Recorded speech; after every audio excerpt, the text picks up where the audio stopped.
ನಮಸ್ಕಾರ. ಇಂದಿನ ಚರ್ಚೆಗೆ ಎಲ್ಲರಿಗೂ ಸ್ವಾಗತ. ನಾವು ಇವತ್ತು ಕನ್ನಡ ಚಿತ್ರರಂಗದ ಕೆಲವು ಇತ್ತೀಚಿನ ಅಪ್ಡೇಟ್ಸ್ ಬಗ್ಗೆ ಮಾತಾಡೋಣ. ಮುಖ್ಯವಾಗಿ ಎಲ್ಲರೂ ಕಾಯ್ತಿರೋ ಟಾಕ್ಸಿಕ್ ಚಿತ್ರದ ಬಗ್ಗೆ ಮತ್ತೆ ಚಿತ್ರರಂಗದ ಕೆಲವು ಗಮನಿಸಬೇಕಾದ ವಿಚಾರಗಳ ಬಗ್ಗೆ.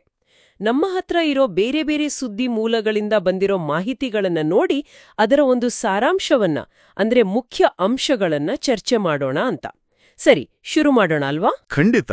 ಟಾಕ್ಸಿಕ್ ಸಿನಿಮಾದ ಪ್ರೊಡಕ್ಷನ್ ಸ್ಟೇಟಸ್ ಏನಾಗಿದೆ, ಆಮೇಲೆ ತಾರಾಗಣದಲ್ಲಿ ಆದ ಕೆಲವು ಬದಲಾವಣೆಗಳು, ಜೊತೆಗೆ ಕನ್ನಡ ಇಂಡಸ್ಟ್ರಿಯ ಸದ್ಯದ ಪರಿಸ್ಥಿತಿ ಹೇಗಿದೆ, ಈ ಪ್ರಾಫಿಟ್ ಶೇರಿಂಗ್ ಡೀಲ್ಗಳ ಬಗ್ಗೆ, ಮತ್ತೆ ಮುಂದೆ ಬರೋ ಹೊಸ ಸಿನಿಮಾಗಳ ಬಗ್ಗೆನೂ ನೋಡೋಣ.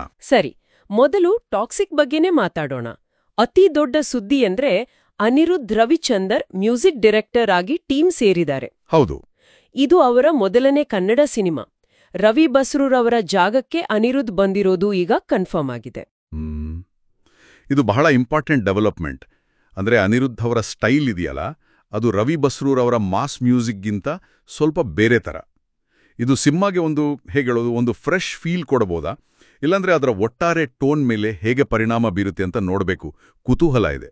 ಹೌದು, ಅಷ್ಟೇ ಅಲ್ಲ, ಶೂಟಿಂಗ್ ಕೂಡ ಜೋರಾಗಿ ನಡೀತಿದೆ ಅಂತ ಸುದ್ದಿ. ಯಶ್ ಮತ್ತು ನಯನತಾರಾ ಮುಂಬೈನಲ್ಲಿದ್ದಾರೆ. ಹೌದು, ಅಲ್ಲಿ ಮುಖ್ಯವಾದ ಸೀನ್ಗಳ ಶೂಟಿಂಗ್ ನಡೀತಿದೆ. ಅದರ ಜೊತೆಗೆ ಇನ್ನೊಂದು ವಿಷಯ ಕೇಳಿಬಂತು. ಅಂದ್ರೆ ನಟಿ ಕಿಯಾರಾ ಅಡ್ವಾಣಿ ಅವರು ಪ್ರೆಗ್ನೆಂಟ್ ಇರೋದ್ರಿಂದ ಅವರಿಗೋಸ್ಕರ ಅವರೇ ಕಂಫರ್ಟಬಲ್ ಆಗ್ಲಿ ಅಂತ ಯಶ್ ಅವರೇ ಶೂಟಿಂಗ್ನ ಒಂದು ಪೋರ್ಷನ್ ಮುಂಬೈಗೆ ಶಿಫ್ಟ್ ಮಾಡಿಸಿದ್ದಾರೆ ಅಂತ. ಓ ಹೌದಾ? ಹೌದು. ಇದು ಅಂದ್ರೆ ಚಿತ್ರತಂಡದ ಈ ಒಂದು ನಡೆ ಇದೆಯಲ್ಲ, ಇದು ಬಹಳ ಒಳ್ಳೇದು. ಎಲ್ಲರೂ ಇದನ್ನ ಮೆಚ್ಕೊಂಡಿದ್ದಾರೆ. ಪ್ರೊಫೆಷನಲಿಸಂ ಜೊತೆಗೆ ಒಂದು ಹ್ಯುಮ್ಯಾನಿಟಿ ಕೂಡ ಕಾಣಿಸ್ತಾ ಇದರಲ್ಲಿ. ಖಂಡಿತವಾಗಿಯೂ.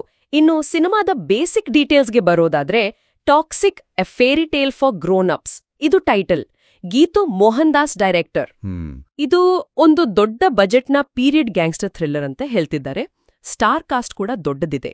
ಯಶ್, ನಯನತಾರಾ, ತಾರಾ ಸುತಾರಿಯಾ, ಹುಮಾ ಖುರೇಶಿ, ಕಿಯಾರಾ ಅಡ್ವಾಣಿ, ಅಕ್ಷಯ್ ಓಬೆರಾಯ್, ಹೀಗೆ. ಹೌದು, ದೊಡ್ಡ ಲಿಸ್ಟ್ ಇದೆ. ಕನ್ನಡ ಮತ್ತೆ ಇಂಗ್ಲಿಷ್ನಲ್ಲಿ ಶೂಟ್ ಮಾಡಿ 6 ಭಾಷೆಗಳಲ್ಲಿ ಮಾರ್ಚ್ 19, 2026ಕ್ಕೆ ರಿಲೀಸ್ ಮಾಡೋ ಪ್ಲಾನ್ ಇದೆಯಂತೆ. 2026? ಇದು ನಿಜಕ್ಕೂ ದೊಡ್ಡ ಸ್ಕೇಲ್ನ ಪ್ರಾಜೆಕ್ಟ್. ಇದು ಬರೀ ಪ್ಯಾನ್ ಇಂಡಿಯಾ ಅಲ್ಲ, ಇಂಟರ್ನ್ಯಾಷನಲ್ ಲೆವೆಲ್ನಲ್ಲೂ ಸೌಂಡ್ ಮಾಡೋ ಪ್ರಯತ್ನ ಇರ್ಬೋದು. ಇಂಥ ದೊಡ್ಡ ಪ್ರಾಜೆಕ್ಟ್ಗಳು ನಡೀತಿರುವಾಗ ನಮ್ಮ ಕನ್ನಡ ಇಂಡಸ್ಟ್ರಿಯ ಒಟ್ಟಾರೆ ಸ್ಥಿತಿ ಬಗ್ಗೆನೂ ಸ್ವಲ್ಪ ಯೋಚಿಸ್ಬೇಕು ಅಲ್ವಾ? ಅದೇ ಪಾಯಿಂಟ್ಗೆ ಬರೋಣ. ಕೆಜಿಎಫ್ ಹಿಟ್ ಆದ್ಮೇಲೆ ಯಶ್ ಅವರು ಮಾಡಿದ ಹಾಗೆ ಈಗ ರಿಷಬ್ ಶೆಟ್ಟಿ ಕೂಡ ಕಾಂತಾರ ಚಾಪ್ಟರ್ 1ಗಾಗಿ ಪ್ರಾಫಿಟ್ ಶೇರಿಂಗ್ ಡೀಲ್ ಮಾಡ್ಕೊಂಡಿದ್ದಾರೆ. ಹೌದು, ಇದು ಗಮನಿಸಬೇಕಾದ ವಿಷಯ. ಇದು ಒಂದು ಟ್ರೆಂಡ್ ಸೆಟ್ ಮಾಡ್ತಿದ್ಯಾ? ಅಂದ್ರೆ ದೊಡ್ಡ ಸ್ಟಾರ್ಗಳು ಬರೀ ರೆಮ್ಯುನರೇಷನ್ ತಗೊಳ್ಳೋದಲ್ಲ, ಸಿನಿಮಾದ ಲಾಭದಲ್ಲೂ ಪಾಲು ಕೇಳ್ತಿರೋದು. ಇದು ಅವರ ಮಾರ್ಕೆಟ್ ವ್ಯಾಲ್ಯೂ ಆಮೇಲೆ ಸಿನಿಮಾದ ಕಂಟೆಂಟ್ ಮೇಲಿರೋ ನಂಬಿಕೆ ಎರಡನ್ನೂ ತೋರಿಸುತ್ತೆ ಅನ್ಸುತ್ತೆ. ಏನಂತೀರಿ? ಹೌದು, ಇದು ಪ್ರೊಡ್ಯೂಸರ್ ಆಕ್ಟರ್ ಸಂಬಂಧದಲ್ಲಿ ಒಂದು ಹೊಸ ಡೈನಾಮಿಕ್ ತರಬಹುದು. ಹಾಗೇ ಇನ್ನೊಂದು ಕಡೆ ಜೆನೀರಿಯಾ ಡಿಸೂಜಾ ಅವರು ಜೂನಿಯರ್ ಸಿನಿಮಾ ಮೂಲಕ ತುಂಬಾ ವರ್ಷಗಳ ನಂತರ ಕನ್ನಡಕ್ಕೆ ವಾಪಸ್ ಬರ್ತಿದ್ದಾರೆ. ಹೌದು, ಅದು ಕೂಡ ಒಂದು ಒಳ್ಳೆ ಸುದ್ದಿ. ಸೌತ್ ಇಂಡಸ್ಟ್ರಿಗೆ ಅವರು ಥ್ಯಾಂಕ್ಸ್ ಹೇಳಿರೋದು ಕೂಡ ಸುದ್ದಿಯಾಗಿದೆ. ಇದು ಸೌತ್ ಇಂಡಸ್ಟ್ರಿಗಳ ನಡುವಿನ ಒಂದು ಕೊಲಾಬರೇಷನ್ ಮತ್ತೆ ಇಲ್ಲಿನ ಇಂಡಸ್ಟ್ರಿಗಳ ಇಂಪಾರ್ಟೆನ್ಸ್ ಜಾಸ್ತಿ ಆಗ್ತಿರೋದಕ್ಕೆ ಒಂದು ಸೂಚನೆ ಅನಿಸುತ್ತೆ. ಆದರೆ ಎಲ್ಲವೂ ಪಾಸಿಟಿವ್ ಆಗೇ ಇಲ್ಲ. ಕೆಲವು ಕಳವಳಕಾರಿ ವಿಷಯಗಳೂ ಇವೆ. ಅಂದ್ರೆ 2025ರ ಫಸ್ಟ್ ಹಾಫ್ನಲ್ಲಿ ಬಂದ ಕೆಲವು ಸಿನಿಮಾಗಳು ಸಕ್ಸಸ್ ಮೀಟ್ಗಳೆಲ್ಲ ಮಾಡಿದ್ರೂ ಕೂಡ ಬಾಕ್ಸ್ ಆಫೀಸ್ನಲ್ಲಿ ಅಷ್ಟೇನೂ ಸದ್ದು ಮಾಡಿಲ್ಲ ಅನ್ನೋ ಮಾತು ಕೇಳಿಬರ್ತಿದೆ. ಹೌದು. ಹಿರಿಯ ನಟ ರವಿಚಂದ್ರನ್ ಅವರೇ ಈ ಬಗ್ಗೆ ಮಾತಾಡಿದ್ದಾರೆ. ಪ್ರೇಕ್ಷಕರ ನಿರೀಕ್ಷೆ ಒಂದು ಕಡೆ, ಬರ್ತಿರೋ ಸಿನಿಮಾಗಳು ಇನ್ನೊಂದು ಕಡೆ. ಇದರ ಮಧ್ಯೆ ಗ್ಯಾಪ್ ಜಾಸ್ತಿ ಆಗ್ತಿದೆ ಅಂತ. ಕಷ್ಟದ ಪ್ರಶ್ನೆ ಅದು.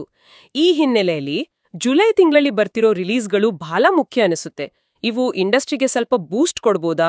ಲಿಸ್ಟ್ ನೋಡೋದಾದ್ರೆ ಜುಲೈ 11ಕ್ಕೆ ಘಾಟಿ ಇದೆ, ಅನುಷ್ಕಾ ಶೆಟ್ಟಿ ಅವ್ರದ್ದು, ಲ್ಯಾಂಡ್ ಲಾರ್ಡ್ ದುನಿಯಾ ವಿಜಯ್ ಅವ್ರದ್ದು, ಮತ್ತೆ ಫೀನಿಕ್ಸ್ ನಿಮಿಕಾ ರತ್ನಾಕರ್ ಅವ್ರದ್ದು. ಆಮೇಲೆ ಜುಲೈ 18ಕ್ಕೆ ಜೂನಿಯರ್ ಇದೆ, ಜೆನಿಲಿಯಾ ಮತ್ತೆ ಶ್ರೀಲೀಲಾ. ಹಾಗೆ ಉಸ್ತಾದ್, ಇದು ಕೂಡ ದುನಿಯಾ ವಿಜಯ್ ಅವ್ರದೇ ಇನ್ನೊಂದು ಸಿನಿಮಾ. ಒಂದೇ ತಿಂಗಳಲ್ಲಿ ದುನಿಯಾ ವಿಜಯ್ ಅವರ 2 ಸಿನಿಮಾಗಳು. ಜುಲೈ ತಿಂಗಳು ನಿಜಕ್ಕೂ ಒಂದು ರೀತಿ ಟೆಸ್ಟ್ ಇದ್ದ ಹಾಗೆ. ಸ್ಟಾರ್ಗಳ ವಾಪಸಾತಿ ಇದೆ, ಬೇಡಿಕೆಯಲ್ಲಿರೋ ನಟಿಯರಿದ್ದಾರೆ, ಜೊತೆಗೆ ಕೆಲವು ಮಧ್ಯಮ ಬಜೆಟ್ ಚಿತ್ರಗಳೂ ಇವೆ. ಇವುಗಳ ರಿಸಲ್ಟ್ ಏನಾಗುತ್ತೆ ಅನ್ನೋದ್ರ ಮೇಲೆ ಮುಂದಿನ ಟ್ರೆಂಡ್ ಸ್ವಲ್ಪ ಗೊತ್ತಾಗ್ಬಿಡು.